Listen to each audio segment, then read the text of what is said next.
살아계신 하나님 아버지, 감사와 찬송과 영광을 올려드립니다. 아멘. 오늘도 저희들에게 생명을 주시고 새로운 한 날을 또 허락하시고 하루를 시작하며 하나님께 예배드림으로 찬송과 기도와 말씀을 전하고 들을 수 있는 복된 자리로 저희들을 인도해 주시니 아버지 감사합니다. 아멘. 하나님 아버지, 이 시간 하나님 앞에 나온 한 영혼 한 영혼, 주님. 한 심령 심령에 저들의 마음의 문을 여시고 아멘. 눈을 여시고 귀를 여시고 입을 여셔서 아멘. 하나님의 말씀을 들을 때에 하나님의 말씀이 들려지는 은혜가, 하나님의 말씀이 보여지는 은혜가, 주님. 하나님의 말씀이 내 입술로 화답하는 은혜가, 아멘. 마음으로 받는 은혜가 아멘. 이 시간 임할 수 있도록 성령 하나님 함께해 주옵소서. 아멘. 저희들의 의지를 드리나 저희들이 연약하여 주여.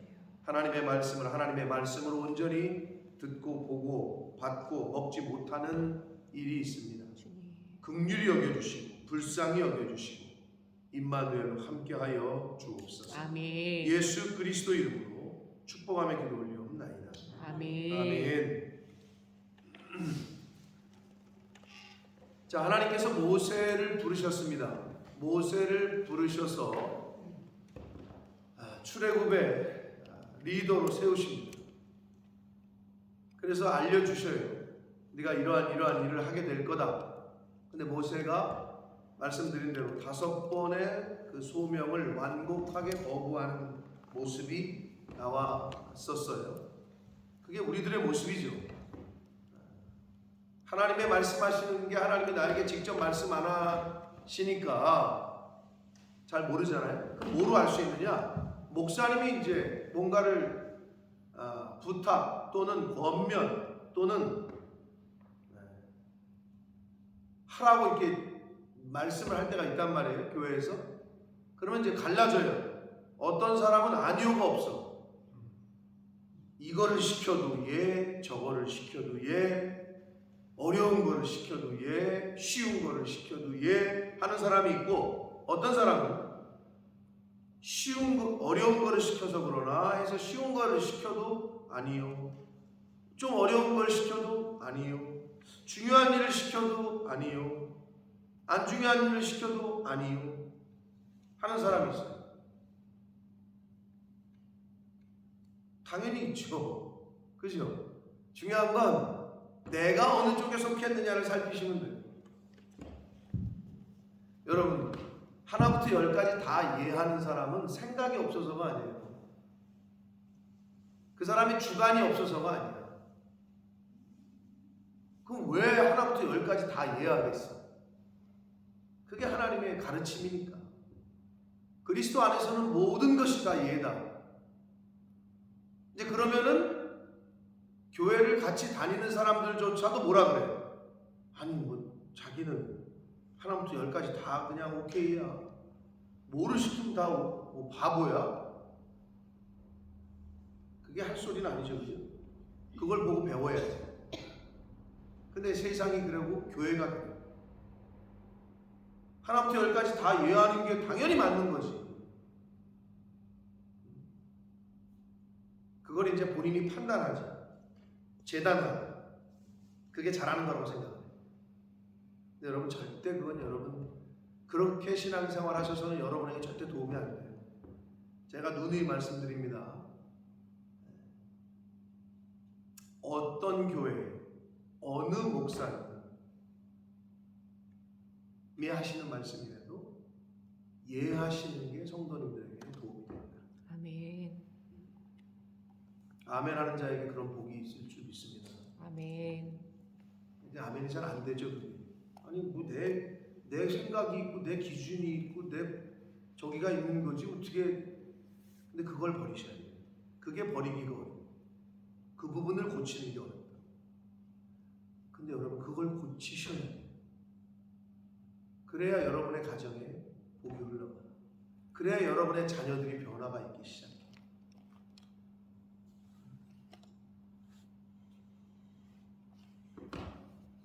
모세도 5번 거절을 해요. 그런데 결국에는 순종하고 이제 애굽으로 드디어 떠납니다. 자, 애굽으로 가요. 40년 동안 방랑자, 도망자, 살인자, 죄인으로 살다가 그 자리로 하나님이 다시 돌려보냈어요. 그 자기가 사람을 죽였던 그 자리, 40년의 광야 생활을 시작하게 됐던 그 원인의 지점으로 돌려보내는 거죠. 근데 떠날 때는, 그 자리를 떠날 때는 살인자의 죄인이었는데 다시 돌아갈 때는 뭘로? 주의 사자로 돌아가고 있어요. 근데 우리가 어떤 문제를 해결하기 위해서는 그 시작된 원인의 그 부분을 해결해야 되잖아요. 예를 들어서 부모와 자식 간에 어려움이 있어, 문제가 있어. 그러면 너 왜 그러냐?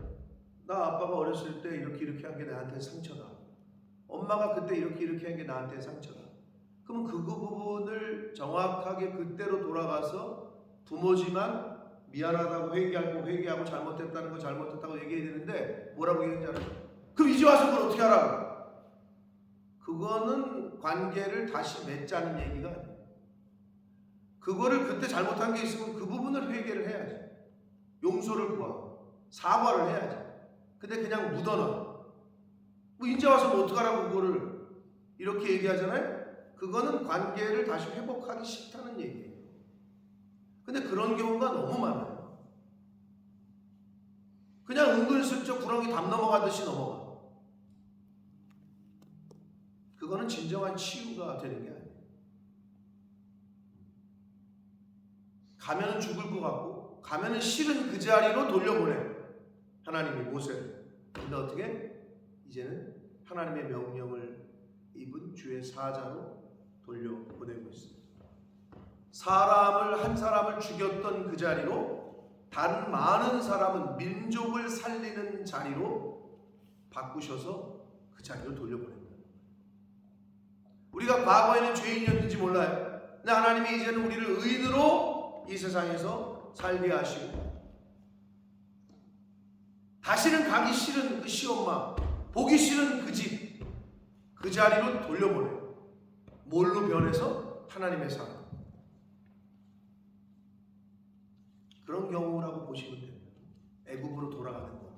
모세가 애굽으로 돌아가는 그 의미가 바로 그런 의미라는 거예요.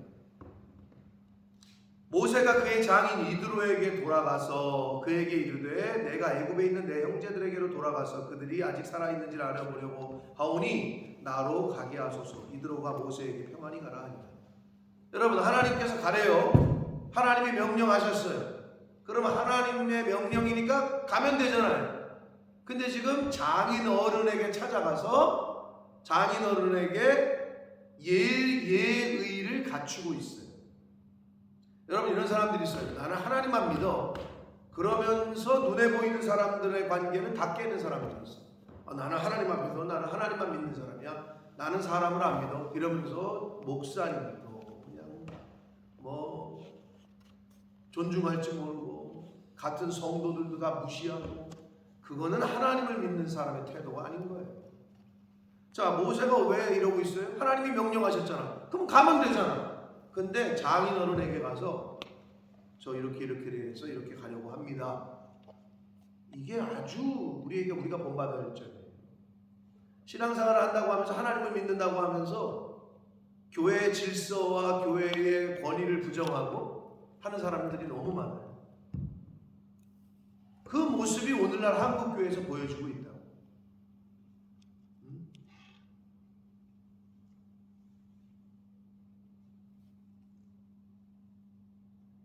말도 안 되는 얘기가 벌어지고 있는 거죠. 교육자가 왔는데 전도사 목사가 나이가 어리니까 막말을 해요.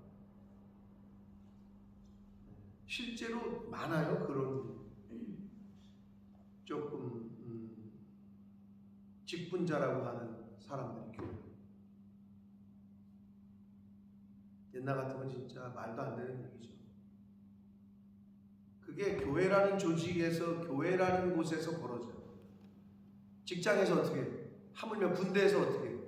갔더니 민선이가 27몇 살에 갔지? 5에 갔나? 군대를? 7배 같죠? 야, 그럼 7이면 와, 보편적으로 20살에 가잖아요. 21살? 제가 늦었어. 22살에 갔어. 나도 갔더니 병장이 20살이야. 나보다 2살 어린 애가 병장이야. 하늘이야. 나는 완전히 신참이고 걔 앞에서 그냥 벌벌벌 떠는 거지. 이게 나이도 어린 새끼가 이랬다가는 끝장나는 거야. 그러면 직장에서는 어때?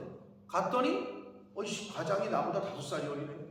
그럼 이게 나이도 어린 게 어디서 이래? 거기서 그렇게 못해. 근데 왜 교회에서만 그게 그렇게 되는지 모르겠어.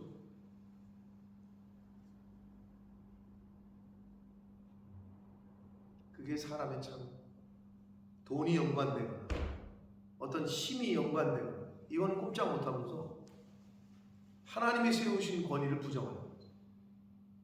말도 안 되는 얘기예요.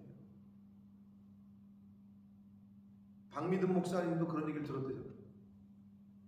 저는 그런 얘기 들어본 적은 없어요. 제 앞에서 대놓고.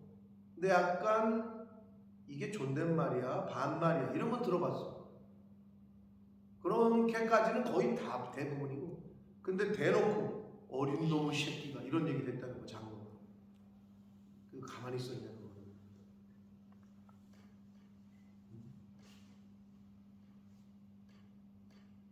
말도 안 되는 얘기예요. 근데 그 권위를 인정을 안 하는 거지. 그러니까 지금 그렇게 되어져 가는 거예요.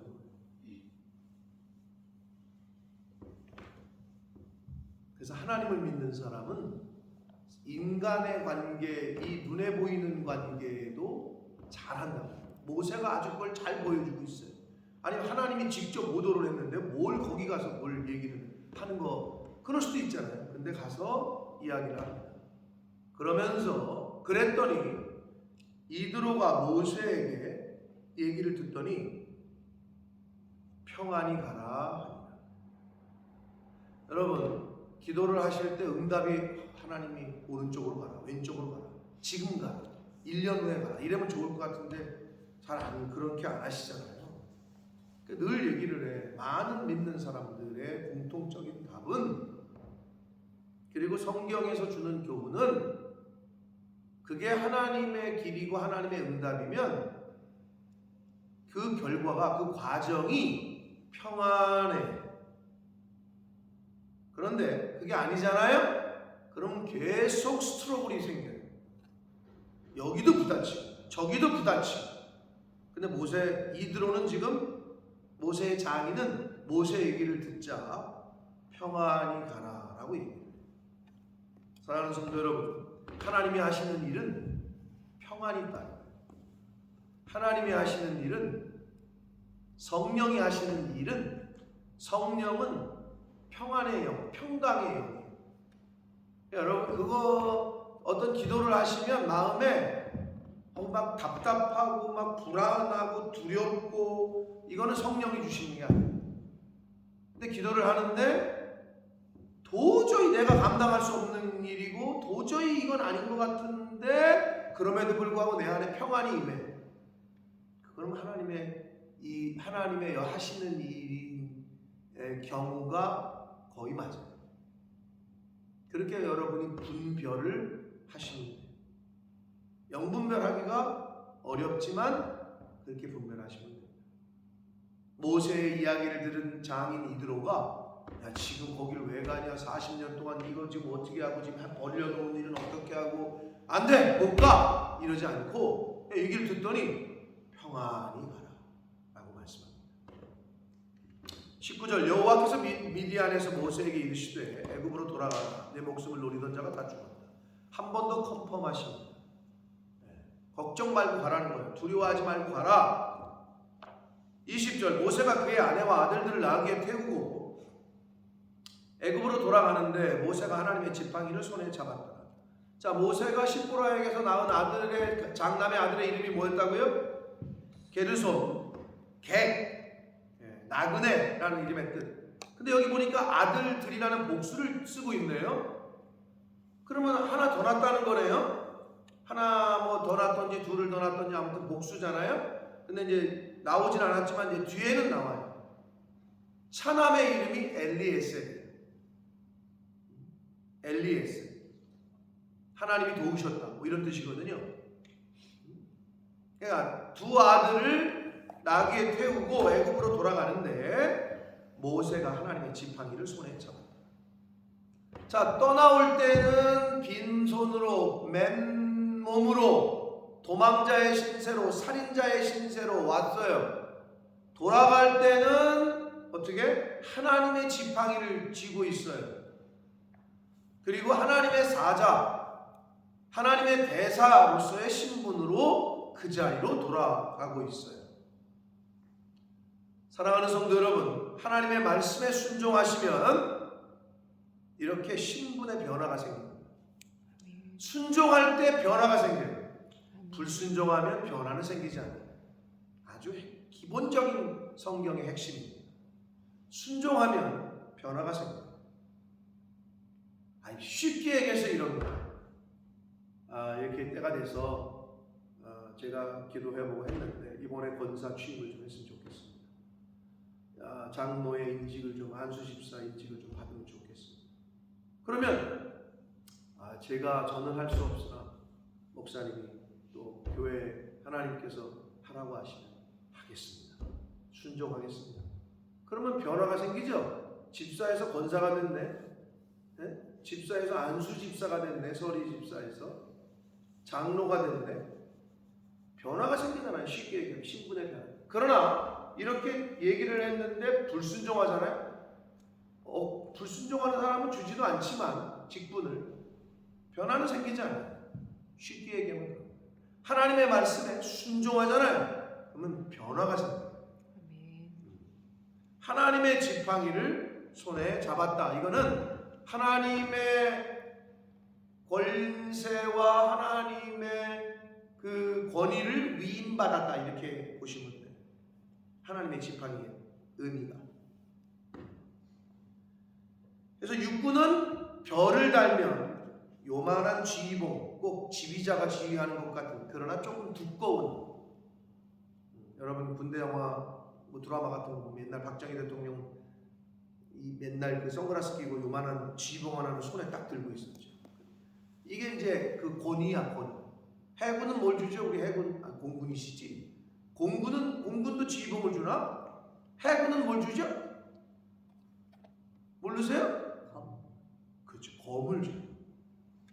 해군은 장군이 되잖아요. 그럼 이 칼을 준다. 딱 해군. 그게 이제 이순신 장군 그래서 그렇고 다르더라고. 육군은 별을 달면 요만한 지휘봉을 줘. 그러니까 생각해보니까 장군은 공군은 뭘 주는지 모르겠네. 근데 공군도 지휘봉을 줄 거예요. 근데 해군은 칼을 주더라고. 검을 이렇게 딱 수리하면 딱 받고 여기다 딱 차고 이제 경례를 한다. 그것처럼 이 하나님의 지팡이는 하나님의 권위를 상징해요.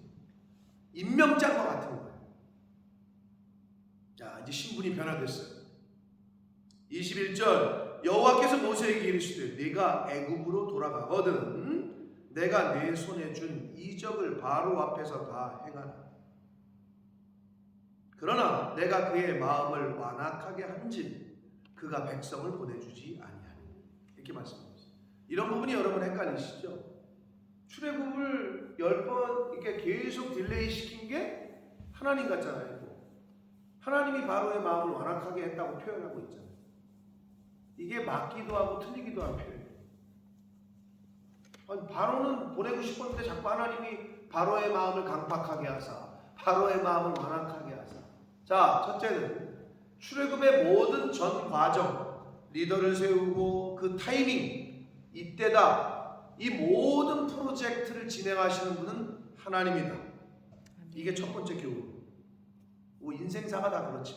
출애굽만 사건을 놓고 봐서는 출애굽의 시작부터 끝까지를 진행하시는 분은 하나님이라는 걸 우리가 알 수 있겠고, 그리고 바로의 마음을 완악하게 했다라는 표현은 무슨 말이냐면 하나님께서 그러면 바로의 마음을 이런 거죠. 사람을 죽였어. 누가? 근데 이렇게 얘기해. 하나님께서 죽이라고 해서 내가 죽였다. 말이 안 되잖아요. 바로의 마음을 강팍하게 했다라고 한글 성경이 번역했지만 그 뉘앙스는 뭐냐면 바로가 갖는 그 고집과 그 바로의 그 완악한 성품 그대로를 그대로 두셨다라는 의미예요. 그러니까 그 인간의 그 죄성을 하나님이 어떻게 보면은 하나님의 출애굽 프로젝트를 위해서 바로의 마음을 그대로 그냥 그가 그런 마음을 품은 그 상태로 생각하고 명령을 내리게끔 그대로 두었다 이 말이에요. 그 완악하게 했다는 표현이에요. 네. 그렇게 이해하시면 됩니다. 자, 그래서 그가 백성을 보내주지 아니했다. 역사의 주관자, 출애굽의 주관자는 하나님이시다 라는 걸 알 수 있고, 그러한 방법으로 하나님이 섭리하셔서 바로의 강팍한 마음을 어떻게 보면 이용하셔서 하나님의 뜻을 이루어 가시고 있습니다. 너는 바로에게 이르기를 여호와의 말씀에 이스라엘은 내 아들 내 장자라. 우리나라와 이스라엘의 문화가 비슷한 게 많다고 그랬잖아요. 오늘날에는 그렇지 않지만 우리나라도 아직도 그런 분들이 많이 있지만 어떤 가정은 얘기 들어보니까 큰아들한테 모든 재산을 다 상속을 했대. 나머지는 전혀 주지도 않는 집안이 있대. 야, 아직까지도 그런 집이 있나 봐. 하긴 있나 봐. 우리 저기 남성현 우리 매영 목사님의 어머님이 살아계시거든요. 근데 매영 목사님은 아시다시피 아들이 없잖아요. 딸만 셋이잖아요, 그죠? 네. 딸만 셋이요? 아들 없잖아. 근데 매영의 동생이 내 친구라 그랬잖아요. 그럼 아들이 둘이요, 당신한테는. 근데 동생, 즉 동생 목사한테는 딸을 셋 낳고 아들을 막내를 낳아서 네 번째. 맞죠? 근데 이 어머니 권사님이 자기 이름으로 되어 있는 집을 막내 윤우한테 주겠다. 아들한테. 그러니까 큰아들은 아들이 없어. 둘째 아들은 막내가 아들이야. 그럼 어떻게? 큰아들의 세 손녀, 둘째 아들의 첫 번째, 두 번째, 세 번째, 그러니까 6명의 딸은 패신이야. 아무것도 없어. 오직 막내한테 주겠다. 이렇게 선언하셨다는 거예요. 그래서 아직도 그런 분들이 있구나. 다 필요 없다는 거야. 아들이요. 근데 옛날에 우리나라 어땠어요? 당연히 그랬죠. 옛날에 진짜 아들 그냥 남아 선호 사상. 근데 이스라엘도 그래요. 장자가 모든 축복을 받았다.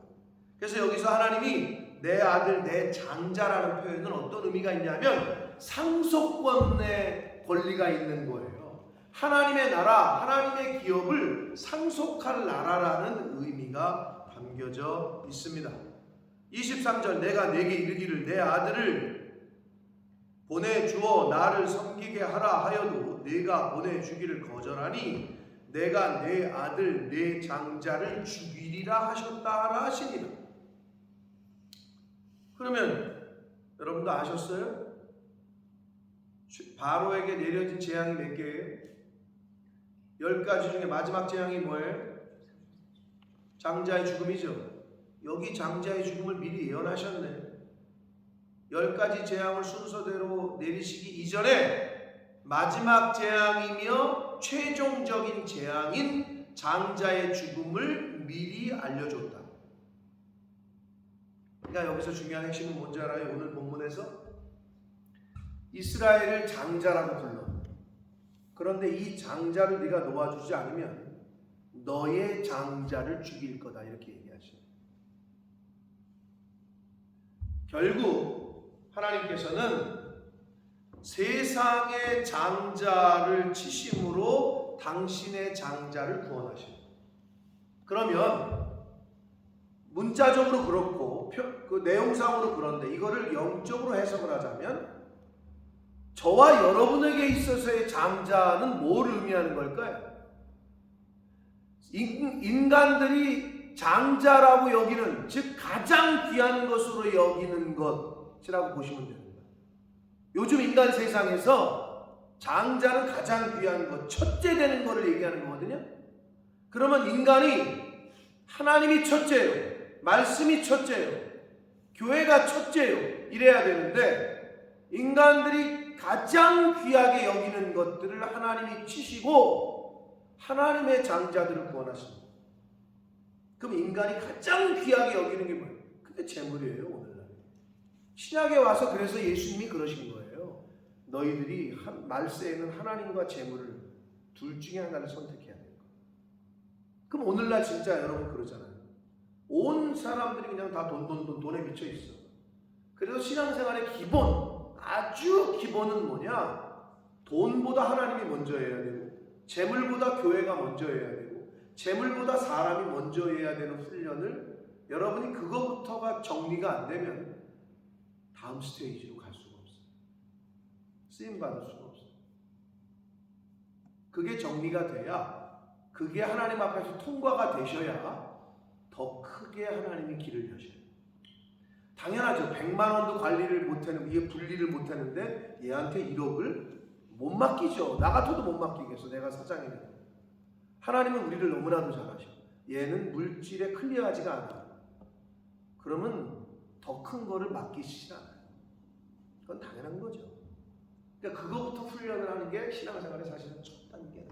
그래서 여기서 네가 내 장자를 풀어주지 않으면 네 장자를 치겠다. 즉 세상의 장자를 치심으로 당신의 장자, 하나님의 장자를 구원하신다. 그럼 뭐예요? 저와 여러분 오늘날 인간들이 사람들이 장자로 첫 것으로 가장 귀한 것으로 여기는 그걸 하나님이 치고 영혼을 구원하신다. 그 어떤 의미야? 다 망했네. 완전히 폭삭 망했네. 뱅크럽 되고 그냥 부도 나고 망했네. 근데 그 망한 것 때문에 온 가족이 또는 망한 것 때문에 그 사람이 하나님께로 돌아왔네. 이거죠. 그 내가 가장 귀하게 여기는 거. 그걸 다 치셔 하나님. 그리고 그것 때문에 하나님이 그 인간을 구원하셔. 바로 그 포인트라고 보시면 돼요. 아주 중요한 교훈을 이 부분에서 하고 계시다. 그리고 10가지 재앙을 내리시기 이전에 이미 마지막 재앙을 알려주셨던 거예요. 너 내 장자 이스라엘 안 보내면 네 장자가 죽는다. 이미 알려주셨던 거예요.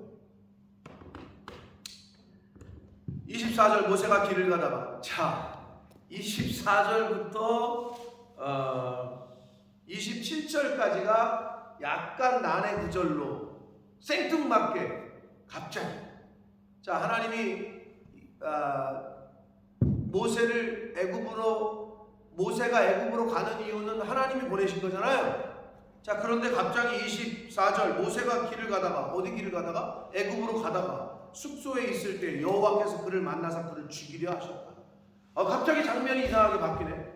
아니 가라 그래서 가는데 왜 자꾸 모세를 죽이려고 하셨대. 이게 뭐지? 좀 생뚱맞잖아요. 그렇잖아요? 근데 거기에 내용을 우리에게 주고 있는데 뭐 때문이라는 것을 우리에게 주고 있어요. 자 그랬는데 25절 보세요. 십보라 즉 모세의 아내가 돌칼을 가져다가 그의 아들의 표피를 베어 게르손과 엘리에셀, 즉 뒤에 보면 이제 할례 때문이었다라고 26절에 나오잖아요. 그의 발에 갖다 대며 이르되 당신은 참으로 내게 피난편이로다 하니 26절 여호와께서 그를 놓아주셨다. 그때 십보라가 피난편이라 하면 할례 때문이었다. 자 이렇게 24, 25, 26절이 기록되어 있어요. 여러분 그러면 질문합니다. 여러분이 이해를 하고 계신지 모르겠어요. 하나님이 갑자기 모세를 왜 죽이려고 그러셨죠? 당신께서 보내놓고 잘 애굽으로 가고 있는 모세를 왜 죽이려고 하셨죠? 왜죠? 이 부분이 이해가 되고 계세요? 아니면 이해 잘 안 되세요? 왜 죽이려고 했어요? 할례 때문이래. 그 말은 뭐예요? 할례 때문인데 무슨 할례?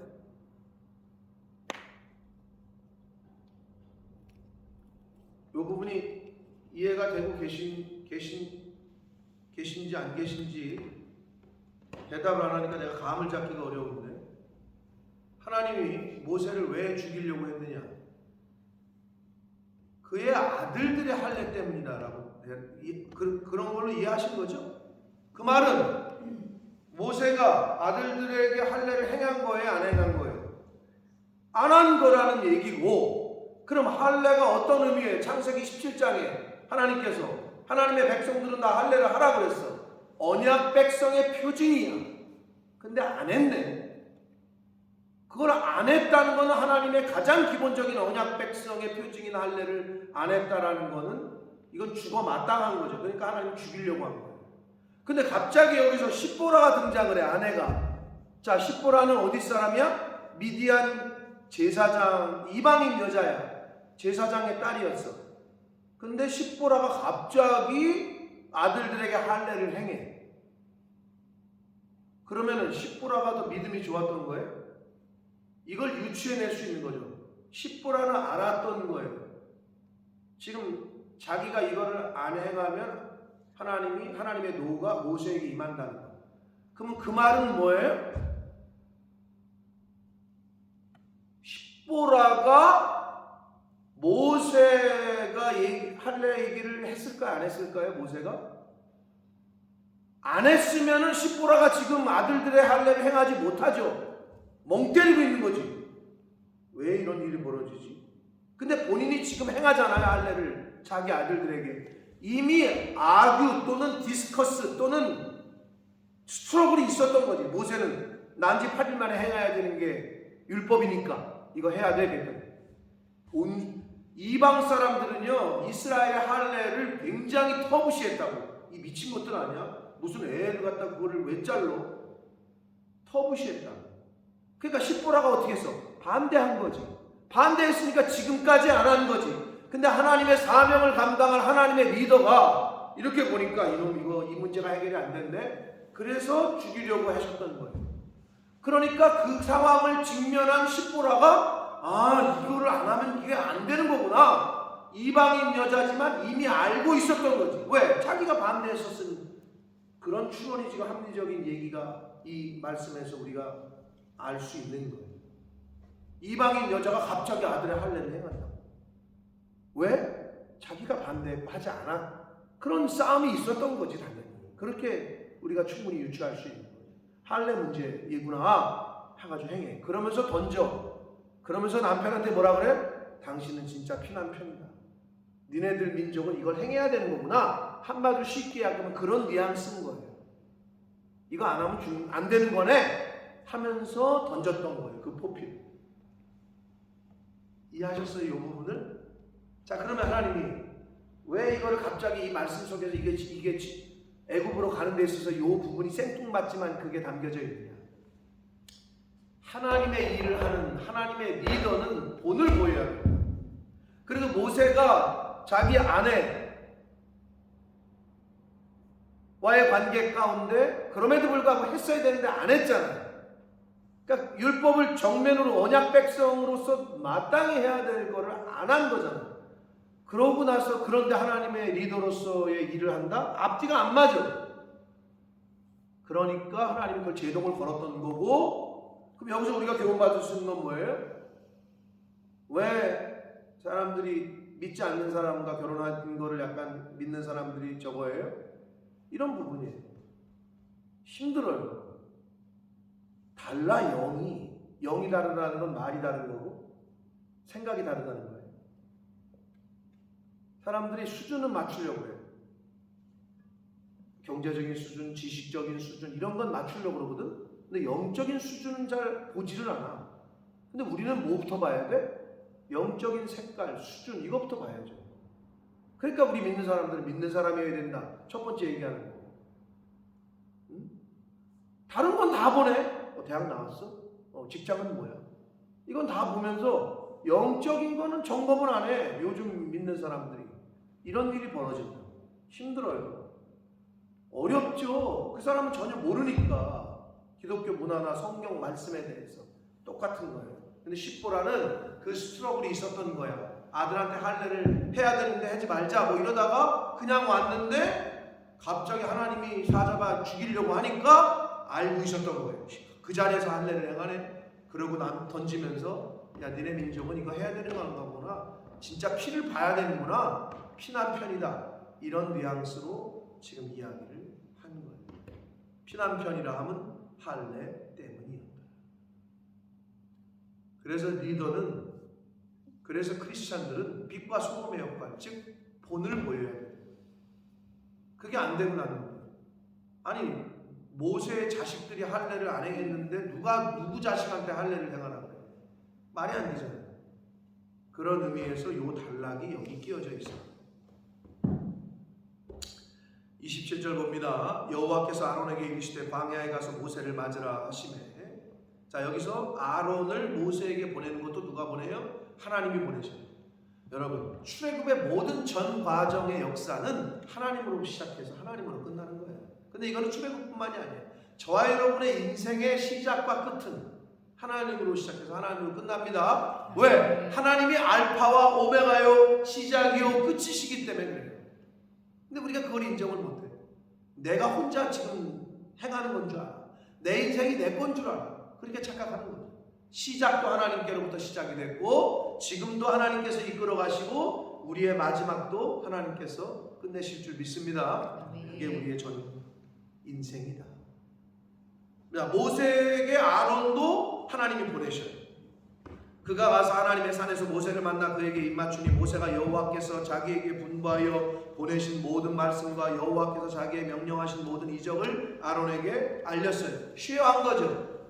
예? 하나님이 이렇게 말씀하셨고 이런 이적을 보여주셨다. 우리가 할 일은 이거다. 그랬더니 29절 모세와 아론이 가서 이스라엘 자손의 모든 장로들을 모으고 30절 아론이 여호와께서 모세에게 이르신 모든 말씀을 전하고 백성들에게 전한 게 누구예요? 아론이에요.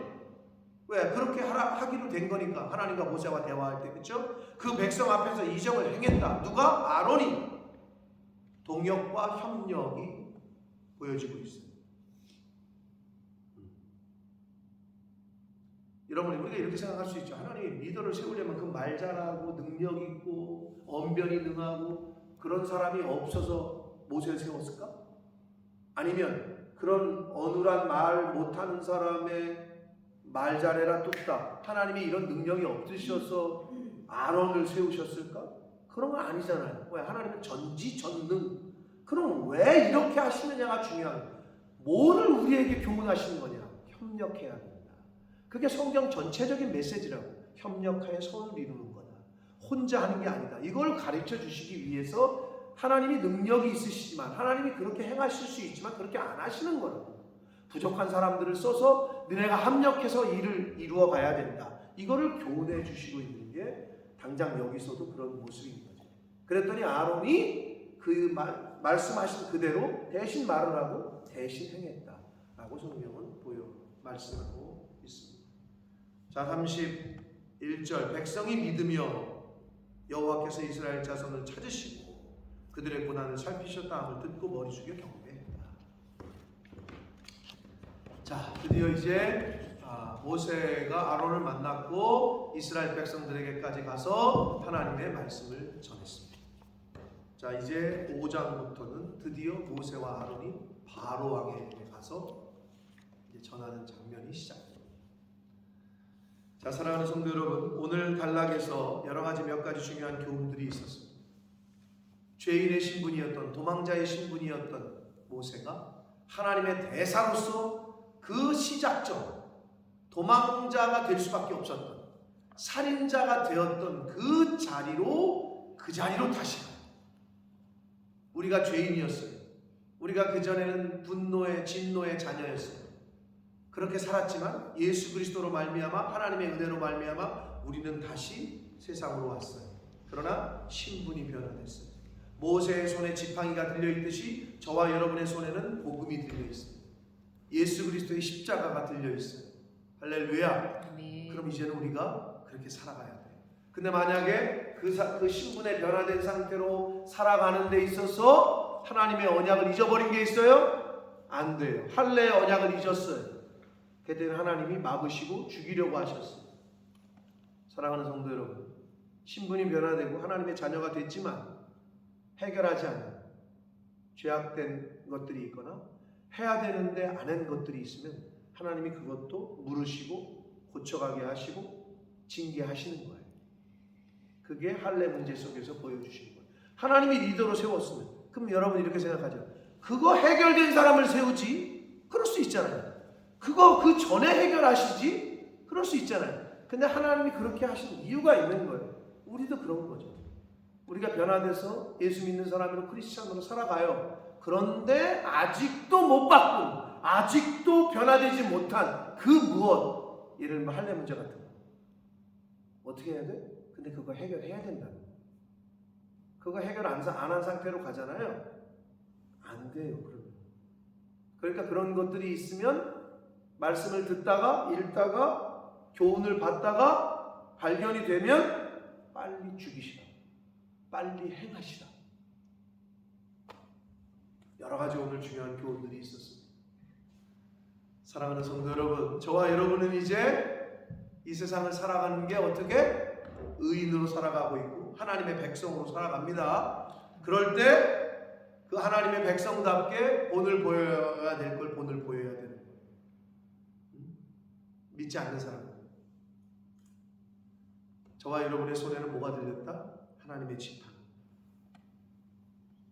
복음이 들렸다. 하나님의 전신갑주를 잘 덧입으셔서 자, 시작과 끝이 하나님으로부터 시작해서 하나님으로 끝나는 게 우리 인생인데 언제인지 모르잖아요. 오늘일 수도 있고 내일일 수도 있고. 그게 우리 기독교인들에게의 가장 큰 장점이라니까. 종말론적인 믿음관, 그 사관을 갖고 있는 역사관. 우리 인생은 오늘 끝날 수도 있다. 근데 세상 사람들은 그렇게 생각 안 하거든요. 한 500년 살 것처럼 착각하거든요. 그러나 그렇지 않아요.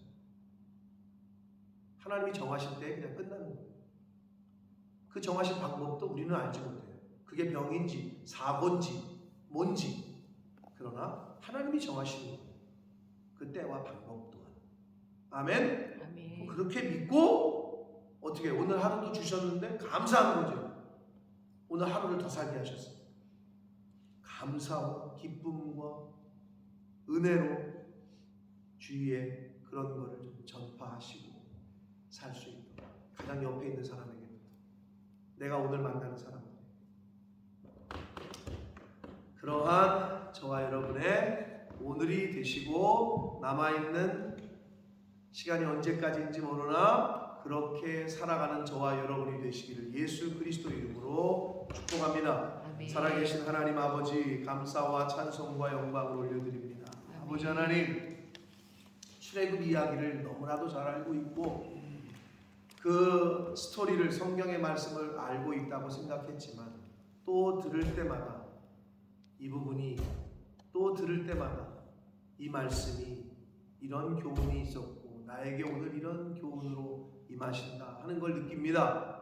하나님 세상 사람들이 가장 첫 것으로 여기는 장자와 같은 가장 귀한 것을 하나님이 치셔서 하나님의 장자 하나님이 가장 귀하게 여기시는 하나님의 백성들을 구원하시는 것을 깨닫습니다.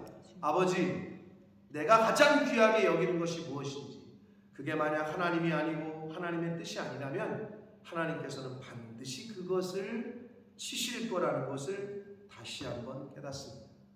아버지, 내 인생에 있어서 가장 최고는 가장 우선은 하나님이고 하나님의 교회이고 하나님의 명령이고 하나님의 뜻인 것을 다시 한번 가슴에 새기게 하셔서 아버지 세상 사람들처럼 세상 것 자기가 생각하는 첫 것 귀한 것 그러나 결국은 하나님께서는 그거를 치시고 하나님의 첫 것 하나님의 백성들을 구원하시는 것을 오늘 말씀을 통해 깨닫으니 아버지 저희들에게 그런 복음과 진리를 알게 하셨으니 이제는 복음을 듣지 못한 사람처럼 진리가 없는 사람처럼 생활하지 말게 하시고 주여. 이제는 하나님의 은혜를, 예수 그리스도의 십자가의 은혜를, 진리를 아는 자답게 그렇게 살아가는, 그렇게 하루하루를 사는 저희들 모두가 되게 해 주옵소서. 아멘. 예수 그리스도 이름으로 축복하며 드리옵나이다. 아멘.